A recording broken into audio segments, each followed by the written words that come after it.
Happy Monday, October 2nd. Hard to believe it is finally into the month of October. I hope you had a gorgeous weekend outside. It was just stunning weather. Did a little leaf peeping. I'm your host, Kimberly Perot. This first hour, we're going to be talking all things books and literary. It's going to be quite exciting, plus covered bridge with the segment about van life.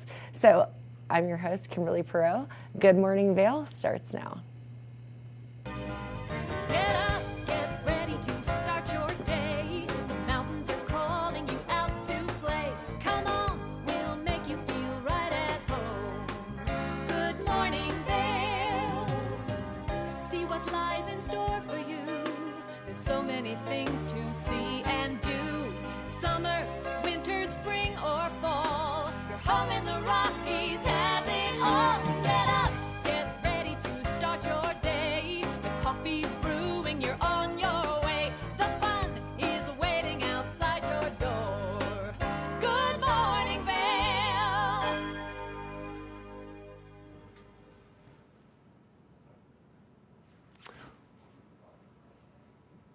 Welcome to the TV8 Weather Center. I'm Ben Roof. We are here at a gorgeous Monday morning with a beautiful sunset, though it is stormy out there, looking out onto the horizon. Around 49 degrees here at 8 a.m. with a high of 68 towards the afternoon. 60% chance of rain there all throughout the day, but mostly in the afternoon with 10 to 20 mile an hour winds coming from the south-southwest. As we take a look at that hourly forecast there, we are looking at, again, 49 degrees, partly cloudy this morning, moving towards 62 around the afternoon there, then starting to cool off later in the day, around 57 at 4 p.m. with those scattered thunderstorms moving around to 49 in the evening. Taking a look at the I-70 corridor there, 81 in Denver with that 40% chance of rain, 60% chance in Vail with high of 68 degrees, 60% chance in Avon and Eagle as well with that high of 69 and 70 as we start to move west.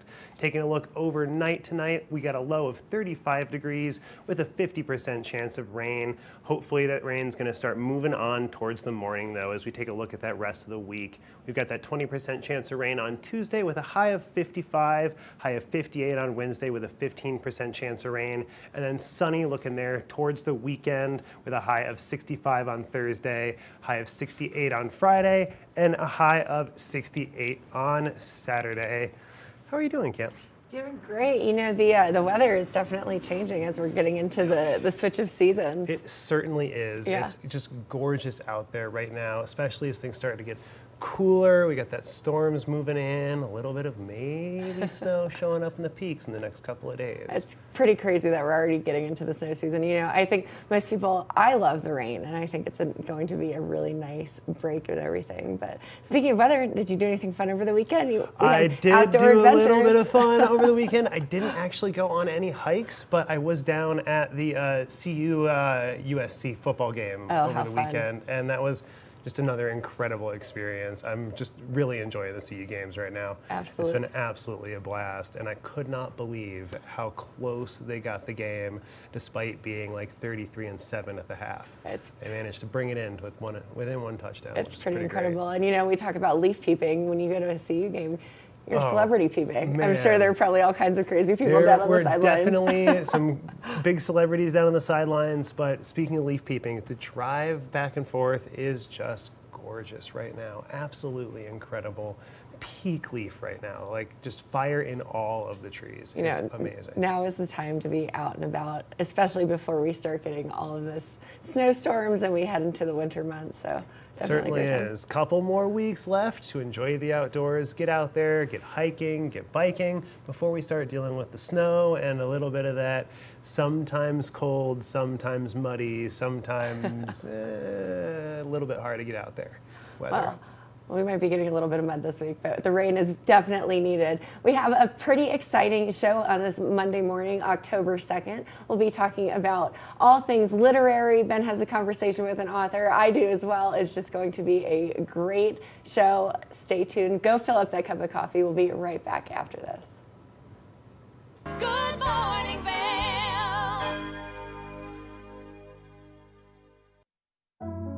Lion's Head Jewelers Fossil and Mineral Gallery. Located in the heart of Lion's Head Village for over a decade, Our 4,000 square foot gallery boasts a one-of-a-kind experience that cannot be found anywhere else in Vail. We carry the most exquisite array of fine jewelry, high-end minerals, and museum-quality fossils. We invite you to come in and explore all the history and beauty that nature has to offer.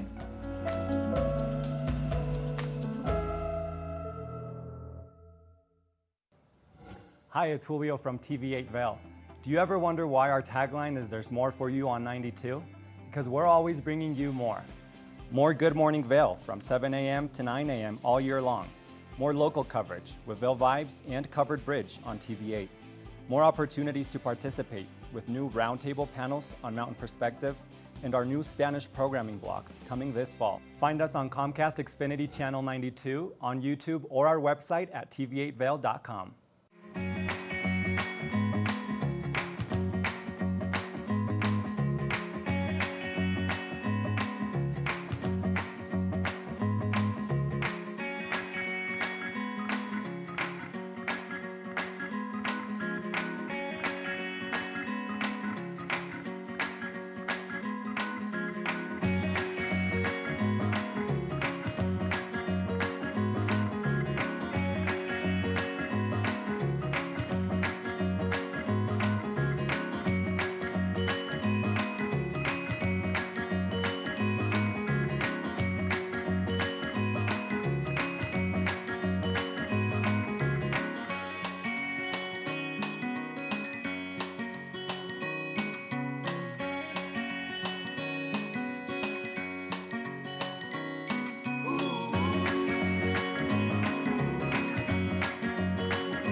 Thank you for watching Good Morning Vail. Have an amazing day. Get on out there, soak up that sunshine. We'll see you tomorrow right here for more Good Morning Vail. Bye, everyone. Hi, I'm Gretchen Bleshaw. You might recognize me from the Glitz and Glam with Gretchen. Maybe you hear my voice on the radio from time to time or see me out at a concert or two. I love concerts. If you see me out, the long mermaid hair, I'm almost 6 foot tall. It's hard to miss. Come and say hi, give me a high five, and make sure to watch me right here on TV8.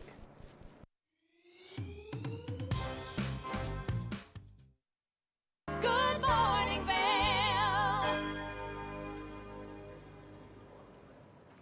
Welcome back to Good Morning Vail. Now, I love a good female author, and what's even better is Heather Hansen wrote an incredible book called Powder Days, and as we're heading into that ski season, this is definitely worth a read. So let's take a look at her interview. And I am so humbled today to have our special guest, Heather Hansman from Powder Days, the book. And before we get into the specifics of all these questions I want to ask you about the book, I want our viewers to know a little bit about you. You've spent quite a bit of time in the Vail Valley. What brought you here? What makes you keep coming back to Good Day Vail? Just tell us a little bit about yourself in the Vail Valley. Sure, thanks for having me. I actually moved to the Vail Valley, to Avon in particular, when I was 21. I was fresh out of college. I had on the East Coast, and I had this idea that I wanted to live in a ski town that was pretty loose and unformed. And a guy that I didn't know that well, that I worked with during the summers, happened to work guest services at Beaver Creek. And so he said he could get me a job. And so two of my best girlfriends from college and I, sight unseen, drove our cars from Massachusetts to Avon and got jobs working at Beaver Creek and lived in the Tarns and kind of started my sort of journey as a real skier and a person in the ski town kind of started here. So it's really fun to be back. Do you mind if I ask what year that was that you came out here? 2005, 2006. Okay, That is so me dating myself. yeah, so it's about half the age of Beaver Creek. So you were right in the midst of when Beaver Creek was really starting to grow. And you say the Tarns too, and I'm sure the Tarns had been around for a few years as part of employee housing. Is that correct? I think so, yeah. Yeah, it was pretty weathered by that point. Yeah, pretty weathered. As you and I were talking, you had mentioned that you started as in guest services, and you started as a ticket scanner, but you also wore a yellow coat for a period of time. So tell us a little bit about what that was like on the mountain as well. Yeah, I mean, I know that Yellow Jackets get a little bit of flack for their jobs, but it was a really fun job to have because all we had to do was ski. And the year that I was there, they had just started the program, and we had a radar gun that we could play with. A radar gun? So You're kidding me. And I'm sure it was supposed to be to monitor other people's speeds, but we would just take it out and time each other. So that was a really fun time of my life. Well, tell us, what did you top out at? You don't feel like you have to. I don't think I can remember. It wasn't that fast. And, well, as a current ski instructor, I am so grateful to have Yellow Jackets on the mountain, and I'm very happy actually that there was a consideration for radar guns. I haven't seen any, don't even know if they have them, but thank you for doing your job back then.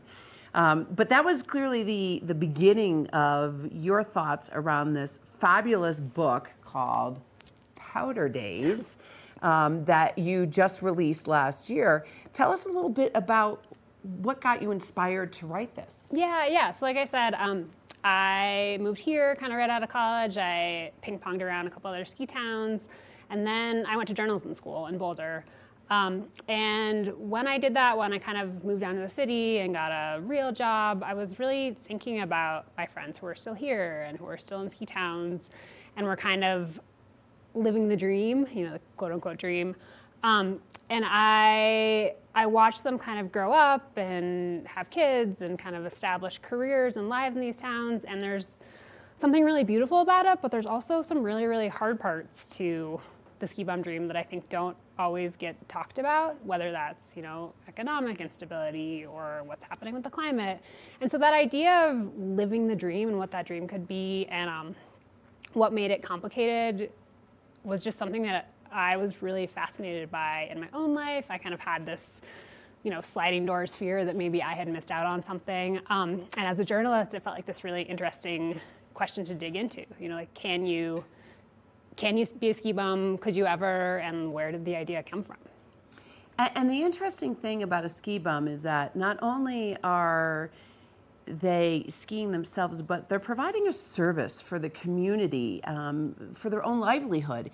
So, what are some of the jobs that these ski bums hold or held? Yeah, I think that a town like Vail, like this valley, like a lot of these Colorado mountain towns are really dependent on the service industry, on the people who work on the mountain, on the people who work in the restaurants and the lodging and the, healthcare services. And I think that when you're somebody who's living in, and I think this is kind of more true 15 years ago before so many people could work remotely, but if you're gonna commit to living in this town, you're really a part of this service economy that makes the towns flow.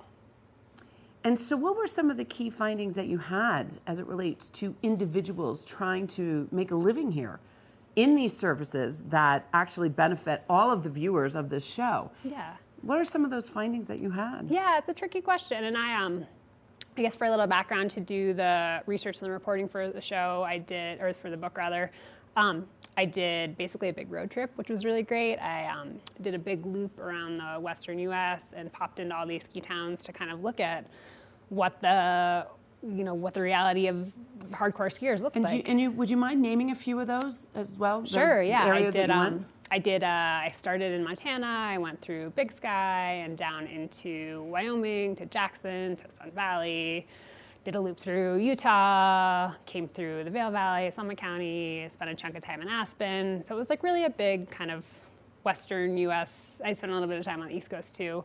And in those places, every town has its own identity and its own kind of things it's dealing with. But in a lot of those places, housing was really top of the pile, kind of whether local wages could keep up with affordability, and kind of what the sustainability was of the local community. And as skiing gets more expensive, as real estate gets more expensive, we're in a time of inflation right now.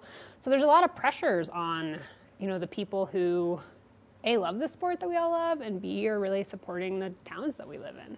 And it's interesting you using the word sustainability, because in the context of what you just said, it was about sustaining the ski bum and those that service the community. But after reading the book, you also found out some other interesting environmental issues as it relates to sustainability as well.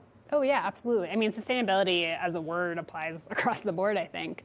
And we don't have, even if you take apart the community and the economy and all that, skiing doesn't exist if we don't have snow. So at the most base level, we need to be thinking about protecting the climate. We need to think about carbon reduction if we want skiing as a sport and these places that we live to exist even 10, 15, 20 years in the future. I mean, you look at this winter across the country and it's been really variable, California to New England. And I think that's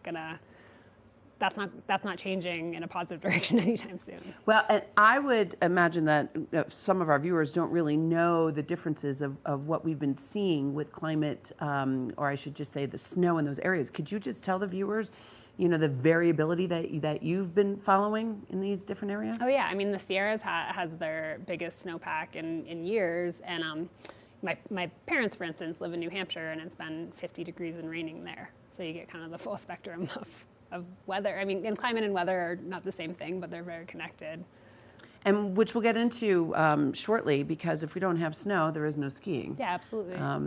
So tell me a little bit about the response to the book. What have been the emotions of those readers that you've had a chance to spend time with? Yeah, it's really, writing a book is so interesting because it happens in your brain and in your computer, and then all of a sudden it's out in the world for people. And for the most part, it's been really positive, and it's been really cool to hear from people who have read it and maybe connected with their personal experience or what they'd wanted to do.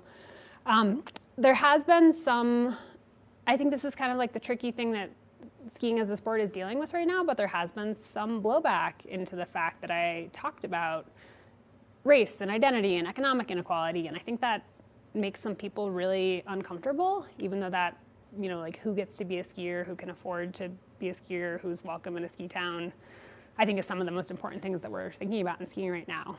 So tensions are high around some of those tricky social issues. Well, I mean, those social issues are at the forefront of everyone's minds these days, but people are so afraid to talk about them. I enjoy seeing what Eagle County is trying to do in some of those areas. Vail Resorts is always looking for ways to try and tell us about how they're trying to help the community. But one of the things that strikes me is that there's the minorities are really growing as a huge part of the population here. And what I see from your book, and if we look at the ski bum as being the person that's servicing us, and they could be minorities in some instances, we've really got to spend time helping them figure out how to live life here with all of us and feeling comfortable about it. Yeah, I mean, absolutely. If skiing doesn't reflect what our community actually looks like and what the country actually looks like, then the sport is going to die. I think making it open and inclusive and welcoming and accessible is one of the most, if we want, skiing as a sport and as an economy and the archetype of the ski bum to live on, we really need to open the doors and make sure that it's something that's accessible to not just the kind of easy traditional image of the ski bum, which is a, privileged white man. Yeah. So I think that we really have to work on opening the doors. So hold that thought, the privileged white man and the future of skiing. So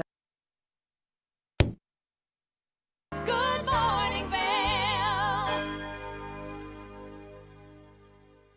When people think of world-class destinations, they're drawn to a place that provides opportunities for fine dining, shopping, superior lodging, exciting events, and unparalleled outdoor activities. Park City, Utah, and Vail, Colorado are renowned destinations for travelers and extraordinary homes for residents. Feature your exceptional products and services in these two luxury communities. Advertise with Park City Television and TV8 Vail.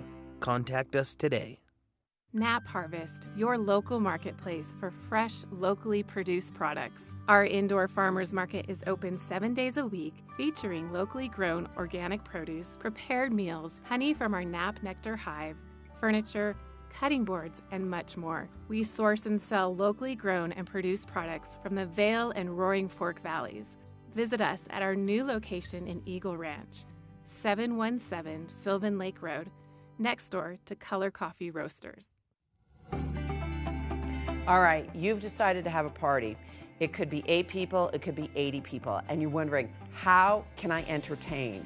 Well, recently I had the chance to sit down with Tracy Van Curran of Foods of Vail, as well as Robin Spectry, the Queen of Fun, to tell us all of their tips and tricks about how to entertain for 8 to 80. So join us with the entertaining episode with Good Day Vail.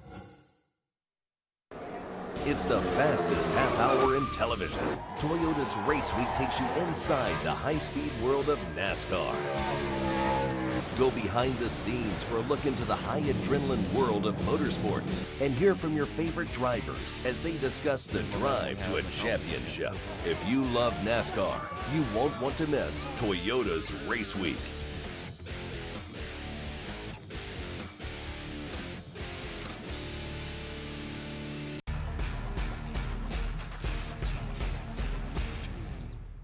Do you love the outdoor lifestyle? Make sure you tune in every day at 8 p.m. to catch Scoreboard Nation. It's an outdoor lifestyle show dedicated to your 3 favorite mountain towns, Vail Beaver Creek, Park City, and Reno Tahoe. Join us for an incredible venture. Find us on TV8 Vail, Park City Television, or at thescoreboardnation.com. We can't wait to see you there.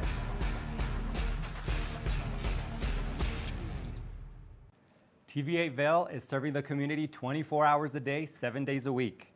Stop by for Good Morning Vail at 7 a.m. and stay all day for lifestyle favorites such as Good Day Vail, Daily Flash, Suki and Scott, and more.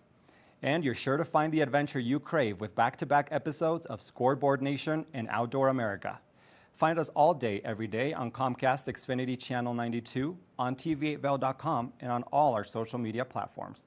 There's more for you on Channel 92. Good morning, Vail.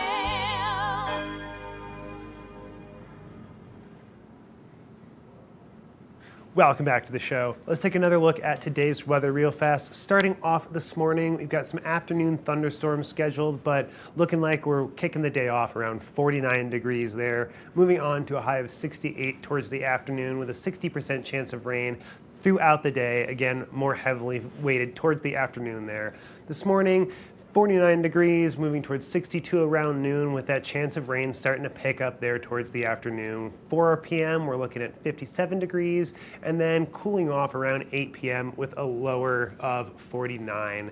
Looking at the I-70 corridor, we're at 81 degrees down in Denver as our high with that 40% chance of rain, 60% chance up in the mountains with a high of 68 in Vail, 69 in Avon, and 70 in Eagle. Taking a look at that overnight forecast now, we've got a low of 35 degrees expected with a 50% chance of rain overnight, with winds coming from the south at 5 to 10 miles an hour. As we look at the rest of the week here, there we go. We got Tuesday at 20% chance, 55 degrees there as our high, 58 as our high on Wednesday, and then we're looking at a 15% chance of rain there on Wednesday with a high of 65 on Thursday, 68 on Friday, 68 on Saturday, and a nice sunny weekend in the forecast for us there. Now, let's return to Cece's interview with Heather Hansman, the author of Powder Days. The Powder Days episode.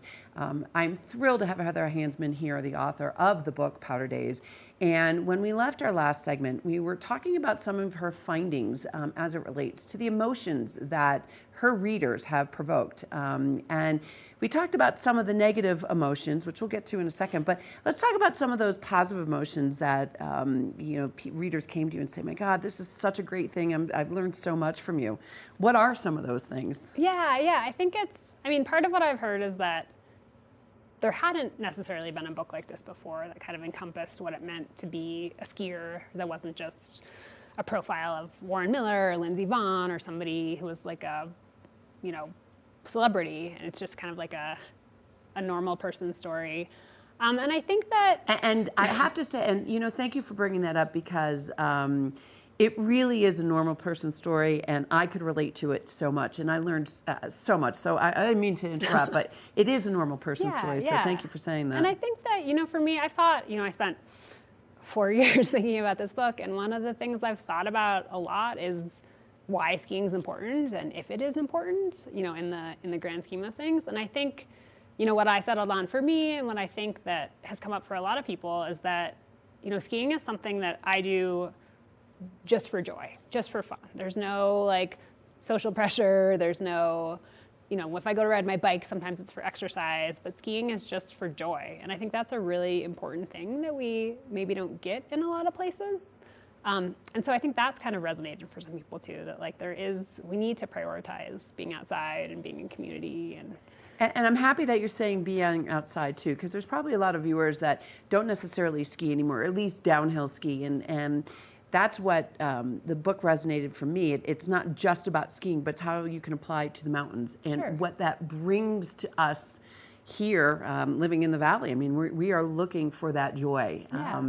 Yeah, and there's some really interesting, one of the things that, a book can kind of become a wormhole, it goes all these different ways, but one of the things that I ended up being a bigger piece of the book than I thought was sort of the mental health aspects of skiing and of recreating, and why that feels important to people, and why certain people are maybe more drawn to, move to Vail or push their bodies. But I think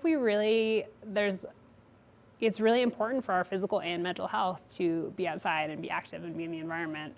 So I think there are, sometimes it can feel like, I know for me when I was younger, being a ski bum felt a little bit self-indulgent, but there are some real, physical, biological reasons why it's important for us to do this. Yeah, and you mentioned in the book that sometimes when people do move to the mountains, it's to escape maybe a previous life or previous challenges that they have.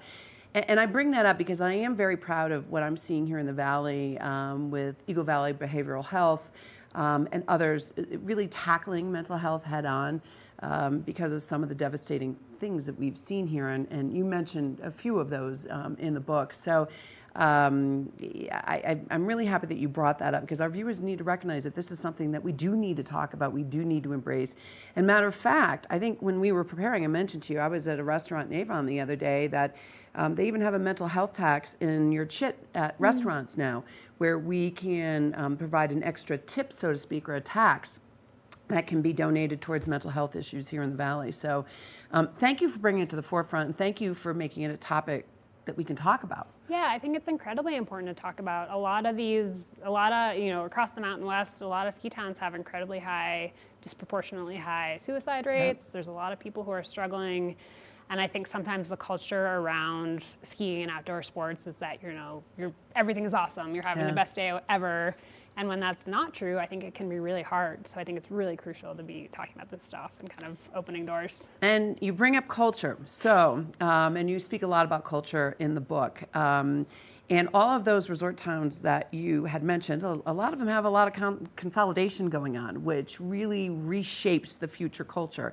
Tell me a little bit about your thoughts about the shifts you're seeing in ski resort town cultures. Sure. Yeah, I think, one of the questions and one of the hard parts at the heart of this book is that I think it is becoming harder to make a living as a worker in a ski town. Things are getting more expensive. We have more short-term rentals and second homes. We have people moving in from outside. And I think that if we want these towns to retain their culture and to have a sense of community and a sense of liveliness and also just, people working and thriving in these places, we really need to think about, from a community standpoint, from a government standpoint, what it means to kind of hold on to that culture and how do we support, whether it's housing, whether it's transportation, whether it's education, how do we support the people who are in these towns who make the towns work? Because otherwise they kind of become empty shells. Yeah. Well, and thank you for bringing up government, because one of the things that I've been following is that the town of Vail has a new strategic plan where I believe it's called the Vail Steward Plan, and they have these 5 pillars to not just evaluate, but to be able to make sure they do enough research in certain aspects of the town in order to protect the culture, in order to create the best world-class experience. I can't remember all of them, but it is called the Vail Stewart Plan. As a matter of fact, I think it's being reviewed at the end of this month, and whereby they'll put resources again. My point being is that there is a part about the culture, and I see it shifting just in the few years I've been here. And my fear is that the more consolidation that happens, more big enterprise comes in, that the shifting culture is not necessarily a good thing for these resorts. So I wanted to highlight that as a piece to our viewers and to yourself. Yeah, I think it's a really real fear, and it's not coming from nowhere. And I think that point about know what's going on in your local government. One of the things that that's really stuck with me in the book research and thinking about it. Auden Chandler, who's the head of sustainability at Aspen, and I apologize for talking about Aspen. Oh, that's okay. We all learn from each other. He's somebody who thinks a lot about community development and sustainability and whatever capacity that might be. And he said something to me where he's like, the problem with the idea of the ski bum and historically is that it's anti-citizenship. And you have this idea that like you're sneaking by under the radar and you don't have to pay for things and like you're kind of sticking it to the man. But if you think like that and act like that, then the world will change around you and maybe not for the way that you want it. So I think that idea of like being an engaged citizen in the community that you live in is crucial right now, especially as we see kind of big forces changing the towns that we live in. Yeah, I mean, what you're telling me is that it's not just the ski bum that the government official was referring to. It really is around the community. And if we're going to live here, and I know just from my own experiences that the demographics here are shifting, and there's more people spending a lot more time here. We need to be a citizen, and we need to, forget what we know from where else we may have come from, forget those beliefs, and really jump in and be a part of the community. So, wow, it's an interesting thought.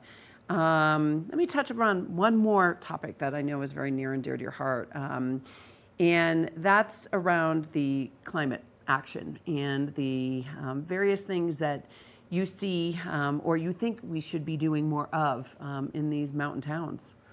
What are your thoughts around that? Yeah, I mean, I think like we were just talking about with weather, like this is the most base issue for the future of skiing, I think. Are we going to have winter? And I think there's so many levers that we can push on. I mean, that local government and industry in where we live is a huge one. The outdoor industry is a huge economic developer. We have this huge, incredible amount of power that we could leverage in the government that I think isn't being done as much. So I think pushing big businesses to move away from carbon, looking at our elected officials and passing policy to move away from fossil fuels. I think that we have these kind of levers that we can push in towns like Vail that are really important.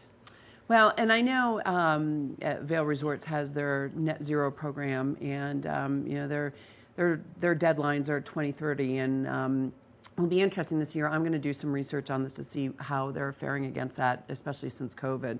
But I think it's really important that we all understand what government's trying to do, nonprofits are trying to do, what the big businesses are trying to do, and fall in line with our own daily behaviors. Yeah, and as a citizen, you get to put pressure on the businesses that you use and your local government. So I think it can be easy to feel overwhelmed and disempowered by climate change because it's so humongous, but like we have levers that we can push. One baby step at a time. Sure. So with that, if you had any thoughts you wanted to leave our viewers, if there was one or two things or a behavior change, what is it that you'd like our viewers to take away from this episode? I mean, I think that idea about finding joy and fun is really important. And I think also that being an engaged citizen in the place that you live, and if you want a town like Vail or like Avon or Edwards to, continue to be interesting and thriving and full of community, like that's on you. Well, I love that because my favorite quote in the world is by Gandhi, be the change that you want to see in this world. And so I ask all of you to run to the Bookworm and buy Powder Days. I know it's there on the shelves. That's where I got mine, my signed autographed copy, when Heather was in last year for book signing. So thank you all for joining us. Good morning, Vail.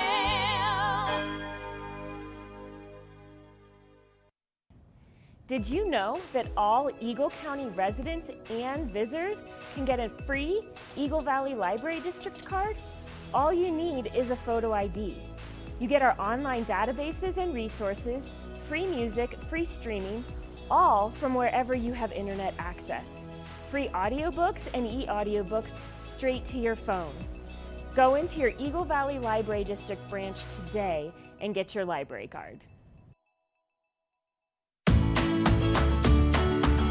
Familia, estamos muy emocionados de por fin presentarles nuestro nuevo programa completamente en español, Conexión Latina, que se estrena este lunes 21 de agosto a partir de las 7 de la tarde. Por el momento, el programa se transmitirá los lunes, miércoles y viernes de 7 a 7 y media de la tarde, con una repetición de 7 y media a 8, así que no hay excusas para perdértelo. Te recuerdo que puedes sintonizar nuestra programación a través del canal 92 de Comcast, nuestra página web tva.com y nuestra página de Facebook TVA Conexión Latina. Acompáñanos en esta nueva aventura llena de información y entretenimiento local. No te lo pierdas.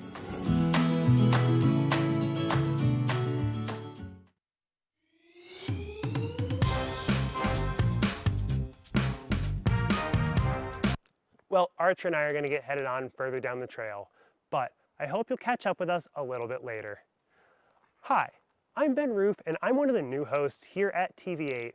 I'm so excited to share all of my explorations throughout the Vail Valley with my dog Archer, where we'll be taking you to hiking trails, biking trails, maybe we'll go rafting, fishing, or whatever else we can come up with. I'm so excited to share all of that with you in my new segment, Outdoor Adventures. Don't forget to catch up with us every day right here at TV8 Vail or at tv8vail.com because there's always more for you on 92.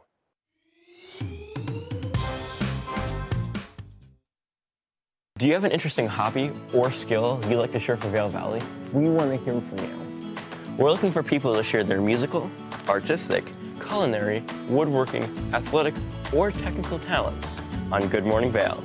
If you'd like to share your talents with the community, email Danielle at tva8vail.com. Join the community conversation. There's more for you on 92. Experience the beauty of fall on the rails of the Leadville Railroad. Take in the cool mountain breeze as you climb to 11,000 feet to watch the vibrant reds, oranges, and golds of fall come alive. Enjoy delicious hot beverages, learn some history, and relax with family and friends. Even your pets can enjoy a ride on the train. Offering daily trips, the weekend specials sell out fast. To secure your seat, book today at leadvillerailroad.com. At Revival Boutique Med Spa, we take an integrative and holistic approach to skincare, focusing on the bigger picture when treating our clients. We use only result-driven and science-based products that contain clean, organic, wild-crafted, and research-based ingredients. From injectables, facials, to body contouring, we offer anything related to looking your best self. Find us in the Riverwalk in Edwards. For a complete list of services, visit us online at revivalvail.com. Follow us on Instagram at Revival Vail Valley.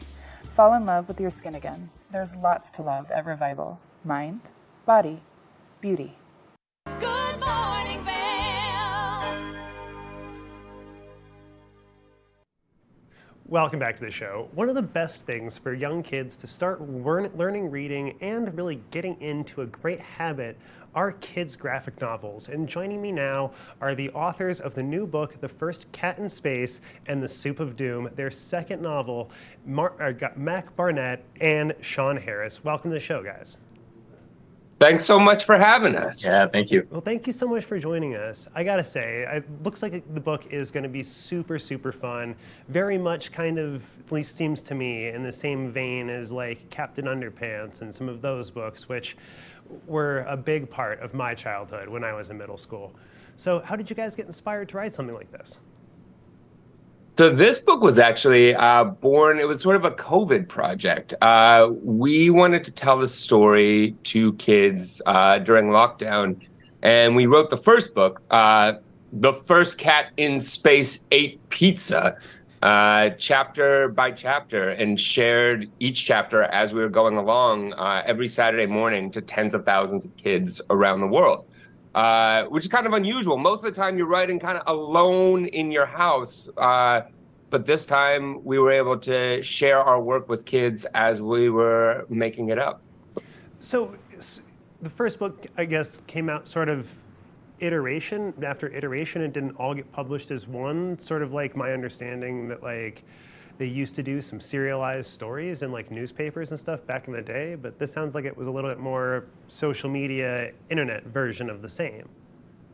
Yeah, I think a serialized story is a great way to think about it, and that not only influenced the delivery, but really the story itself too. It was full of these ridiculous cliffhangers and action and jokes that would recur. I love radio serials, and you know, so many novels were written serially as well. Well, exactly. That's sort of what I was thinking of, was how the Arthur Conan Doyle and how all of the Sherlock Holmes originated as a serial, and it's great to see. For sure, and Charles Dickens. You know, I think that like I mean, look, I don't want to say this, but I think that The First Cat and the Soup of Doom is probably the book that Charles Dickens would have written if he had Instagram. Wonderful. So tell me a little bit about the story itself. It's my understanding that there's some poison soup involved. Yeah, there's some bad soup. There's some bad actors. They're doing bad things, not poor at theatrical performance. Although there are some bad actors in this book too. There are, yeah. One of the things about creating these books, me and Mac write them chapter by chapter. So he gives me the dialogue, I create the characters and what they look like, and then Mac spins off of those characters. So we still get that serialized feel as we're working on this second book, and which is now going to be a trilogy. So it sounds to me like your writing process is a little bit more, what's the word I'm looking for here? Improvisational and collaborative between the two of you guys, as opposed to, you know, Max showing up with a completed script and then Sean, you filling it all out and creating the images after knowing how the story ends. That's right, and I think that's actually something beautiful about the graphic novel as an art form. I think sometimes parents can be skeptical of it, or it's seen as less than literary, but actually, graphic novels are best when the words and the pictures are collaborating really closely, and that you get some of the information from the story from the words and some of the information for the story from the pictures. They can be very sophisticated, and kids who are reading graphic novels have to decode the story by getting narrative information from two different places. It's a really cool way to read. It's a great way to learn, and it's just a really fun part about the form. Well, we have librarians on our show fairly often, and one of the things that they really drive home about the graphic novels is that in our crowded visual information environment, graphic novels are a great way to train kids how to quickly and easily identify and gather information in a complicated visual environment. But like, graphic novels have been a huge staple, at least since I was a kid growing up. And it was one of the ways that I really got into reading, and even with some of the more adult graphic novels like The Watchmen. So tell me a little bit more about how you guys got involved in writing books targeted towards kids and how you decided on a graphic novel format. Sure. You know, I've always loved kids' books. I think kids are just some of the best, most adventurous, most intelligent readers a writer can have. And I write a lot of picture books, just straight prose for kids. But it's really exciting to be making a graphic novel, especially with Sean. Sean and I have been friends since we were kids. And we were both kids who read a lot of comics. I read a lot of comic strips. So I loved Calvin and Hobbes. I loved Archie comics. I didn't read a ton of superhero comics. I was really intimidated by them. Yes, yeah. Sean was the superhero guy. Yeah. Yeah. Superman, Batman, all those. Yeah. So we kind of brought both that love of Sunday comics meets action comics, exactly, into this book. So it definitely seems like you guys have quite a close relationship. Did you guys start writing together and start collaborating when you guys were kids, or was that something that you guys came to as more developed professional artists, kind of rejoining that friendship in a collaborative sense, at least in your professions? Yeah. No, Sean and I have always made stuff. That has been like the fuel of our friendship since we were little. We made up stories, songs. We would just get cassette tapes and record hour-long conversations between ourselves. Which, if you think about it, we invented the podcast, which is very exciting. And We just didn't have the distribution model together. It was tough. Yeah, That was tough. Yeah.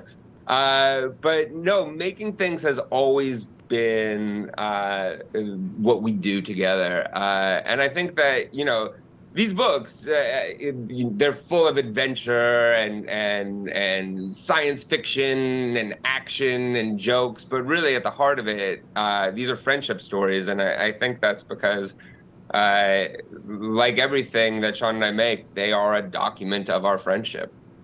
Well, it looks like the book is going to be an absolutely hilarious and silly adventure that I'm sure parents and kids alike are going to really enjoy.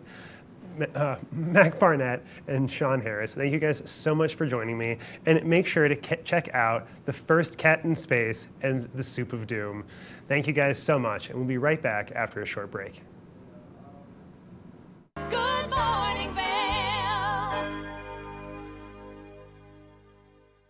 Nap Harvest, your local marketplace for fresh, locally produced products. Our indoor farmers market is open 7 days a week, featuring locally grown organic produce, prepared meals, honey from our Nap Nectar hive, furniture, cutting boards, and much more. We source and sell locally grown and produced products from the Vail and Roaring Fork Valleys.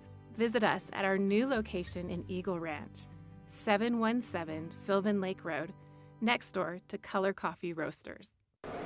It's the fastest half hour in television. Toyota's Race Week takes you inside the high-speed world of NASCAR.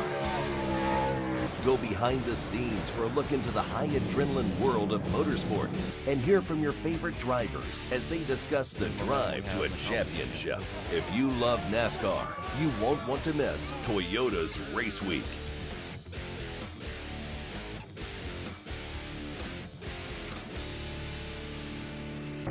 Experience the beauty of fall on the rails of the Leadville Railroad. Take in the cool mountain breeze as you climb to 11,000 feet to watch the vibrant reds, oranges, and golds of fall come alive.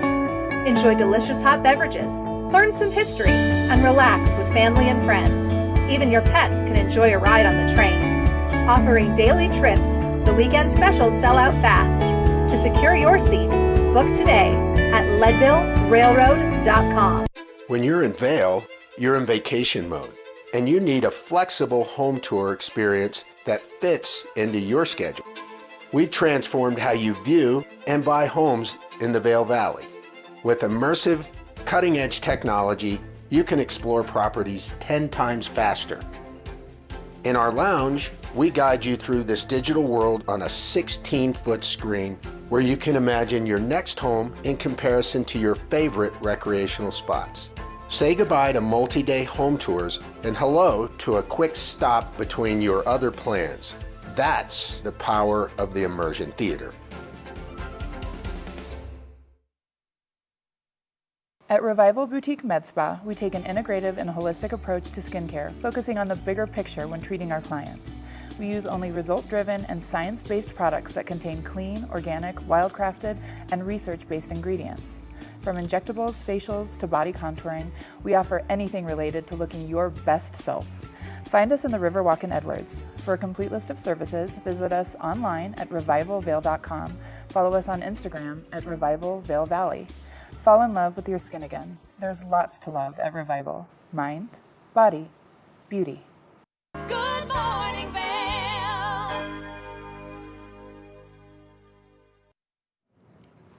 Welcome back to Good Morning Vail. I'm your host, Kimberly Perot here. Now, we love a good partnership, and we have a really great partnership with Covered Bridge. They had a conversation all about the van life, so let's take a look at that conversation.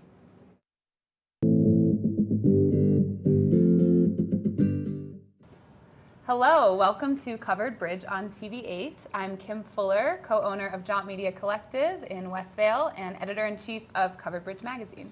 And I'm Bobby LaRue, the other co-owner of Jaunt Media Collective and the director of partnerships at Covered Bridge magazine. We had the pleasure of sitting down with some really awesome locals that really celebrate collaboration and really have created some unique things for our valley and the state wide. So today we're sitting down with David Walsh with Van Life Customs, Alex and Kuhn of Huga Life. Dave, can you give us a little idea of what Van Life Customs is and what you guys do over there? Absolutely, Bobby. So we build bespoke camper vans on the Mercedes Sprinter, Ford Transit, and Ram ProMaster chassis. We're essentially set up as an upfitter, so you bring us an empty van and we build you the camper van of your dreams. That's pretty awesome. And Alex and Kuhn, give us a little idea of how to pronounce your business and what exactly you guys do over there. All right, so maybe we start with hygge. So hygge is a Danish word that doesn't translate directly, but it kind of means coziness. So it's just this feeling really good, content, happy in a moment. And our shop and cafe located in Eagle Vail is called Huga Life. So we basically import all sorts of home goods, furniture, lighting, decor, from all over Scandinavia and Europe that we feel like creates an atmosphere that creates that hygge feeling. Mm-hmm. So when I think of van life, I think of cozy, right? And being in a van and being able to go anywhere you want and really create your life by design. So what was it, Dave, that, what was the impetus of starting to work with Huga Life? Yeah.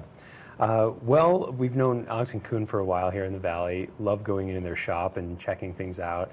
And every time I'd walk through there, I'd be like, wow, this would be so cool to incorporate in a van build. Like, how could we get this vibe in a van? Mm-hmm. It's definitely a small space, so it has to be done really clean and really simple.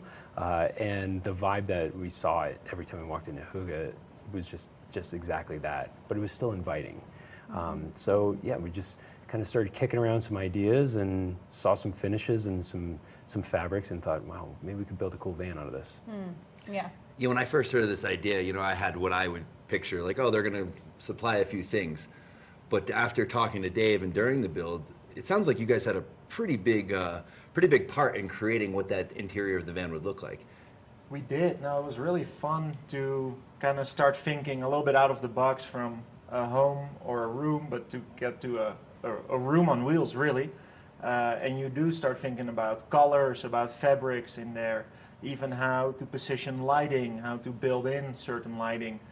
And then what objects and items can you bring in that both create a really good vibe, but are also super practical, of course, because you're going to get out there, you're going to be camping out, and which things can you use inside the camper van, but are also possibly to pull out when you're eating, dining, grilling, after swimming, relaxing, sitting in the sun. Mm-hmm. And then how to pack it all up and create a really cozy, comfy home, because it doesn't matter whether it's raining outside, you're sitting outside, but how to use those things all around. Yeah, and Dave, you often work with clients in that way where they're designing their vans from scratch. Is this correct? Yep. And so that also includes aesthetic, and they can get as detailed as they'd like. Yeah. Our customers can come in, they can choose from a number of different fabrics, or they can bring their own. We've done tufted leather seats or couches in the vans as well. The key is that we bring in ideas from the customer and we incorporate them into a durable solution that we have. Because these vans are going to do 70 miles an hour down the road, bumping along, down a washboard road to find a good rural off-grid campsite. So it needs to hold up too. So we had to bring like the nice high-end feel of a home and put it in something and keep it all together. And Alex, you do the same at Huga Life with guests, or not guests, but customers who come in and they ask you for your amazing design advice. Are you able to go into their homes and help them in that way too? Yeah, we actually just rolled out a styling program this last year, which has been going really well so far, and we're able to go into people's homes, and that could be for a specific room, an office, the entire home, a living room, and we'll basically go in and help them with furnishings, lighting, decor. And so the van was actually a really fun project for us too, to practice our styling. Yeah. What's really unique too, if you guys haven't been over to the shop, in the wintertime, I don't know if you guys are doing this in the summer, but Saturdays are sauna days, is that correct? Yeah. I saw that going on a little bit this year. Yeah, just well, yeah, so Hygge also definitely incorporates enjoyment, fun, a good time basically. And so to put that, and you can do Hygge. Hygge is used as a verb in the Danish language. So you could say, hey guys, come over for dinner, Hygge with us tomorrow night. And so we are always thinking of how to incorporate Hygge and to practically do it as well. In this case, we got like, well, why don't we put a sauna in front of the shop? Quite a nice Nordic thing to do, both relaxing and fun. So this past winter, we indeed every Saturday had a sauna in front of the shop. You could book an hour and come with some friends or family, and that hour, the sauna was yours. Coffee in the cafe before or after.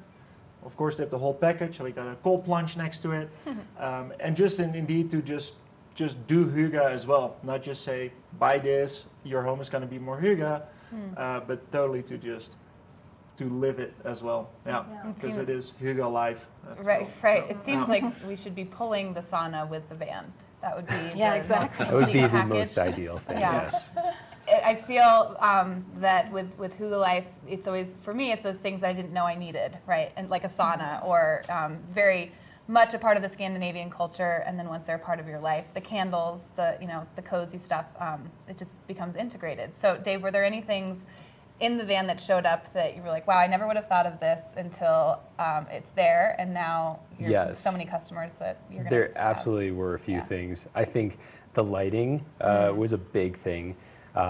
We have our normal built-in lighting that we use, but Alex and Kuhn brought in some great accent pieces.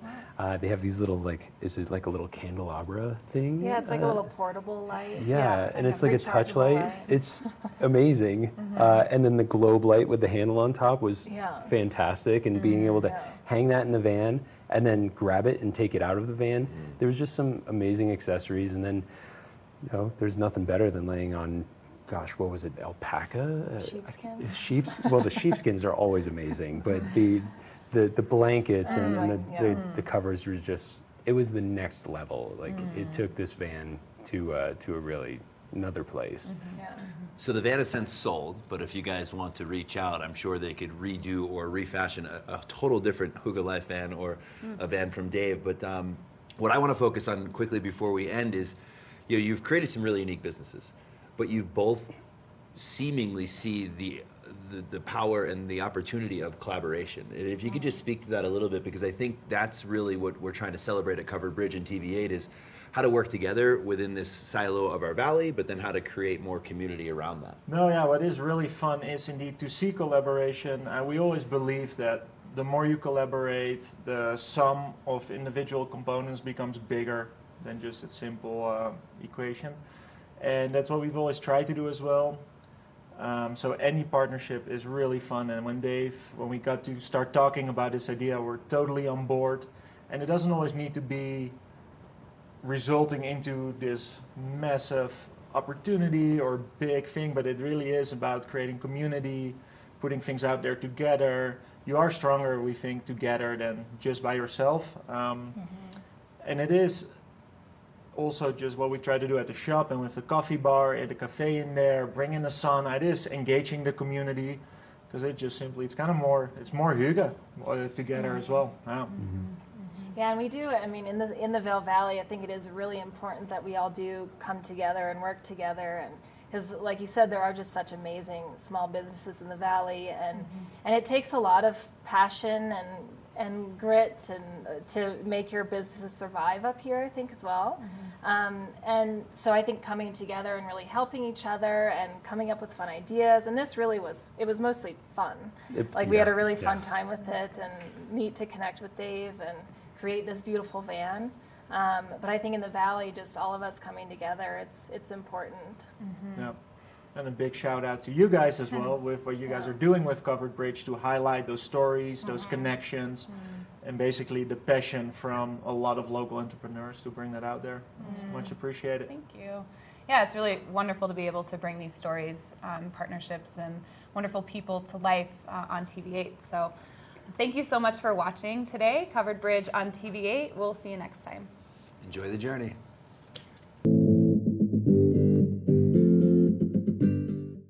Good morning, Vail.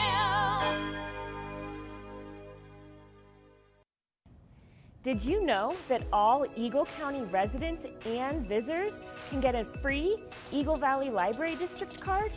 All you need is a photo ID. You get our online databases and resources, free music, free streaming, all from wherever you have internet access. Free audiobooks and e-audiobooks straight to your phone. Go into your Eagle Valley Library District branch today and get your library card.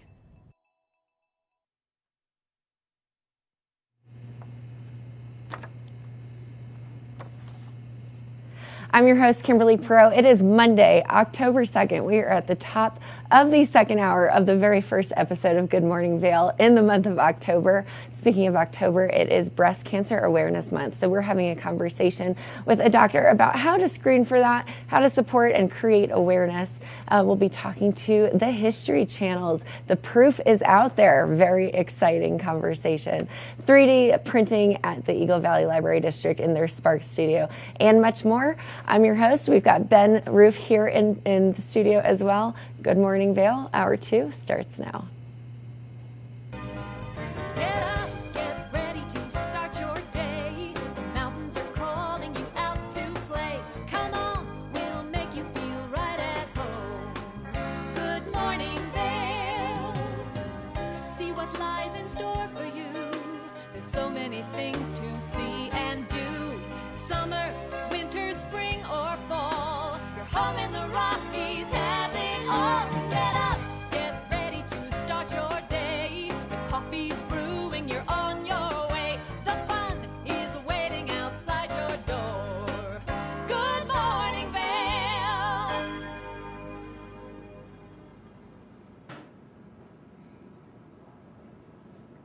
Welcome to the second hour of Good Morning Vail. Let's take a quick look at today's forecast for us. Starting off at 8 a.m., we're looking at about 49 degrees, moving on to about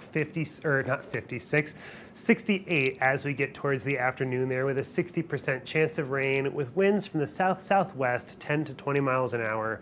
As we're looking at that hourly forecast there, towards noon, we're getting around 62 degrees, with those showers starting to move in there around 4 p.m. We've got 57 degrees, and then 8 p.m. we're cooling off at around 49, still looking at some rain showers there. Taking a look at the I-70 corridor, we're seeing about 80 degrees down in Denver with a 40% chance of rain, that 60% chance of rain up in the valley here, with a high of 68 in Vail, 69 in Avon, and 70 in Eagle. Taking a look overnight, we've got that low of 35 with a 50% chance of rain sticking around overnight, with those winds 5 to 10 miles an hour. Looking at the daily forecast here, we've got Tuesday, that 20% chance of rain with a high of 55. 15% chance of rain on Wednesday with a high of 58, and then a high of 65 on Thursday, with those clouds starting to disappear coming into the weekend. We've got 68 degrees on Friday, and then 68 degrees as well on Saturday. Now, we'll be right back after a short break.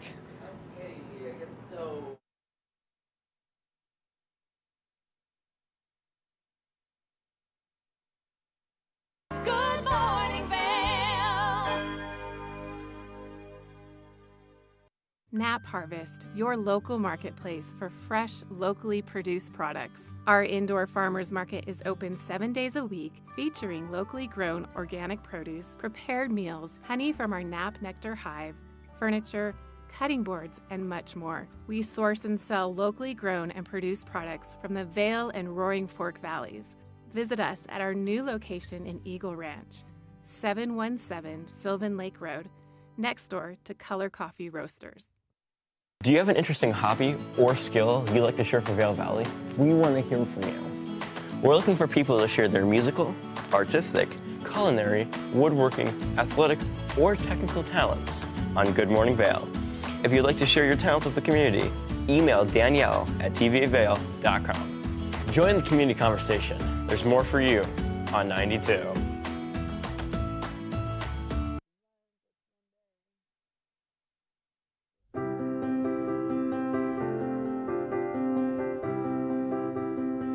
Hi, I'm Ben Belgrad, and I'm the owner of Drinking Vessels here at Bat Country Studios in Minturn.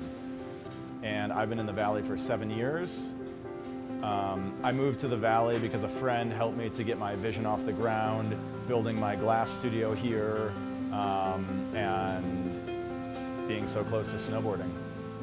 So here at the studio, we're acting as a broker for 50 to 100 artists from around the country. We also offer glassblowing classes, and we bring many artists from around the country here to be able to work and create art collaboratively and be so close to skiing and all the activities we have here in the Valley. Here at Drinking Vessels, we specialize in handmade glass drinkware from artists around the country and around the world. Some of these are produced as more of an item you could get in sets and kind of get different color options as time goes on. And some of these are completely one of a kind and really high-end art that's unlike anything people have seen before. While I'm an artist myself here at the studio, I'm representing between 50 and 100 other artists from around the country. And most of these artists are able to spend most of their time working on their art while we help handle their marketing and their sales and the distribution and representation, allowing them more time to focus on their art. That's really my privilege in running this business, is creating that support and providing that platform for this big group of artists that are part of a movement that's very important to me.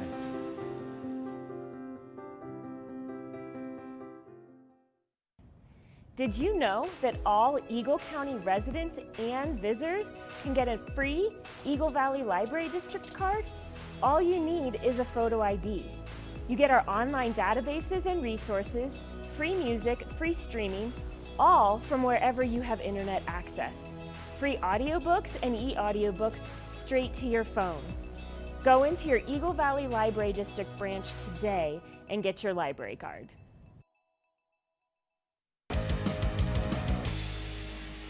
Welcome to Street Magic. I'm Elizabeth Stanton with some of the most terrifying stunts, extraordinary extreme escapes, and the most amazing cutting-edge magicians you'll ever see in one show. Get ready to have your mind turned inside out. The hand is definitely quicker than the eye. It's fake!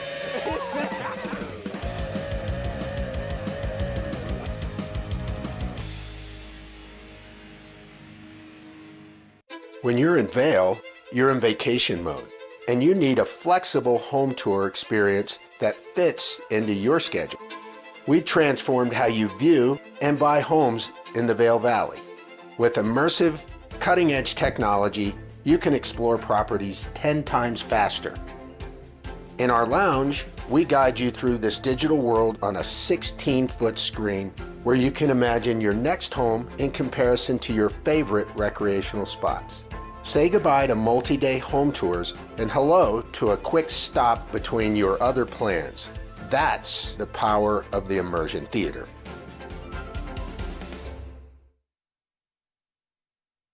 Do you have a big event that you're going to, or some type of social thing that you might not have the right outfit for?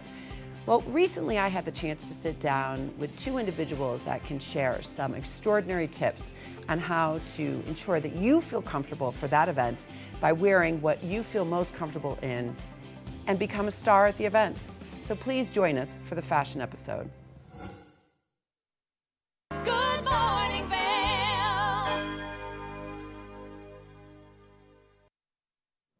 Welcome back to Good Morning Vail. Now, I'm very excited about this next conversation I am having because the History Channel has a very exciting show called The Proof is Out There. Joining us today is the host of this show and Emmy Award-winning journalist, Tony Harris. Tony, how are you this morning? Really good to be with you. Yay. Great to have you with me. Now, I love the concept of the proof is out there. So talk to us about the premise of the show and these upcoming episodes. Okay, so our show is essentially crowdsourced, right? That's the conceit of the show. We know that people have this huge interest in this UFO space, the alien space, the supernatural, paranormal space. We know this. We know this. The data is in. So we've created a show that puts them in the driver's seat, essentially. You grab your telephone, you grab your telephone and you record anything that looks strange, odd, or whatever to you. You send it to us. We've assembled an amazing team of experts who analyze all of the video, and then they give the verdict to me, and I decide whether or not I'm going to go with the verdict or not, and then I issue the verdict, and then I get pounded on by social media. So that's our show. And we spend a lot of time talking about kind of the tent poles of this space. That's Bigfoot, Sasquatch, that's Loch Ness Monster, that's anything that's thought to be a UFO in the skies and the seas. And thankfully, the people have really responded. The public watching, the audience watching the show has really responded. We're into season 3 or 4 now, and we're shooting new episodes all the time. And it's just been another area for me as a journalist to practice the craft, right? To bring some rigor with the help of real scientists to this UFO alien space, and it's been a kick to do. Awesome. Now, Tony, tell me a little bit about this project. You know, it's very different from what you've done. You've done hard news, you've done acting and theater. Tell me a little bit more about what drew you to this project versus previous works that you've done in your past. I think for me, it's always just the sense of wanting to explore and curiosity and discovery. That's the thing that drives me in my life. It's just this innate curiosity.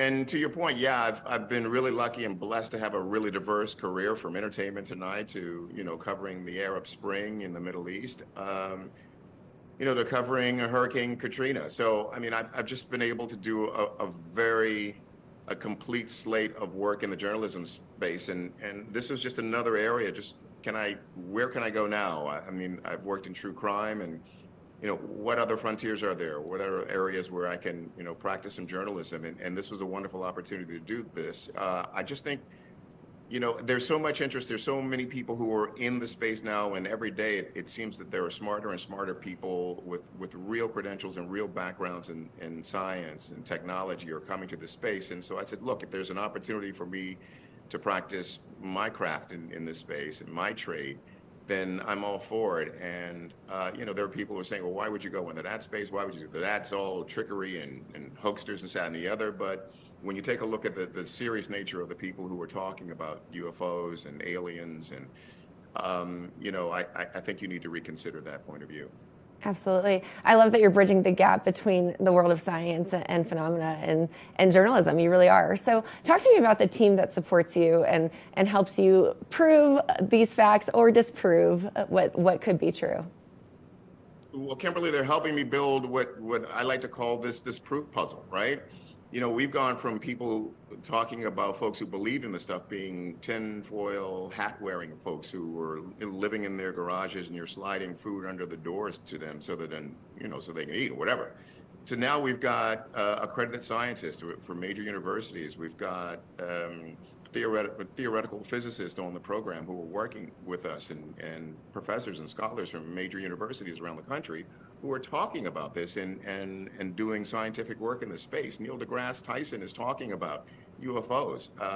So I think when you've got that caliber of talent working in this space, you can't really ignore it. And so we've just assembled as many of the best minds as we can find, and we're adding new smart people to the team all the time, 3 or 4 new people to the team this season, and we're always looking for the smartest minds to work in this space with us. And it's been really exciting that these people are willing to join us in our little TV show, right, to talk about this. And that's been really exciting, and it speaks to, you know, the growing credibility in the space and the people who are willing to try to solve these mysteries. And they're big mysteries for us. So I'm really excited about it and continue to be excited about it. Well, can you give us a little bit of a teaser as to what to expect from these new episodes? That's why I'm here. Come on, Kimberly, let's play. Get into the meat of it. We roll out on October 6th, and you know, we're devoting that whole hour to Bigfoot, and there's a reason we do that, because it's one of the tent poles, as I mentioned before. It's one of the tent poles in this space, and you know, we get to analyze a 2012 film that people are familiar with. It's taken by a father and son team in Quincy, Florida. And they're out doing a camping trip. They just happen to have a FLIR camera handy when they hear some sounds. You travel with a FLIR camera? Okay, anyway, so, you know, we keep the skepticism hat on, but what the analysis of that film gives us an opportunity to do is to bring you up to speed on all of the latest information on Bigfoot. And it also gives us an opportunity to put that film in the context, right? Does it remind people of the Patterson-Gimlin film from 1967? And so That's what we do with this premiere episode as we roll out the new season starting on October 6th. So I'm really excited about it. I think the work on it is really good. You'll get an opportunity to meet some of our new, let's call them scientific cast members to the show. And we've got a full season of 10 episodes where we're, again, sort of analyzing all of the strange and unusual things that people, again, have captured on their phones. So I hope people will find the show, watch the show, and then talk about it with me and amongst themselves. Excellent. Tony, where can we go to watch the show? It's October 6th. What time does it air? History Channel. Let's talk all about it. Eastern, so that makes it 7 Pacific. You're in Denver, correct? Yep. So what does that mean in Denver? That's mountain So time, Mountain right? Time, yep. It will be 8 p.m. Mountain Time. Don't make me do math online. Not good. It'll be thank you. 8 p.m., yep. So there you go. The proof is out there. The proof is out there. Thank you, Tony. We appreciate your energy, the excitement, the curiosity that you bring to the show. And I can't wait for fans to tune in and to dig into the story of Bigfoot. You're really kind. Thank you. Thanks, Kimberly. Absolutely. Now stay tuned. We have a whole lot more in this next hour of Good Morning Vail. You're not going to want to miss it. We'll be right back after this. Good morning, Vail. Nap Harvest, your local marketplace for fresh, locally produced products. Our indoor farmers market is open 7 days a week, featuring locally grown organic produce, prepared meals, honey from our Nap Nectar hive, furniture, cutting boards, and much more. We source and sell locally grown and produced products from the Vail and Roaring Fork Valleys. Visit us at our new location in Eagle Ranch, 717 Sylvan Lake Road, next door to Color Coffee Roasters. Familia, estamos muy emocionados de por fin presentarles nuestro nuevo programa completamente en español, Conexión Latina, que se estrena este lunes 21 de agosto a partir de las 7 de la tarde. Por el momento, el programa se transmitirá los lunes, miércoles y viernes de 7 a 7 y media de la tarde, con una repetición de 7 y media a 8, así que no hay excusas para perdértelo. Te recuerdo que puedes sintonizar nuestra programación a través del canal 92 de Comcast, nuestra página web tva.com y nuestra página de Facebook TVA Conexión Latina. Acompáñanos en esta nueva aventura llena de información y entretenimiento local. No te lo pierdas.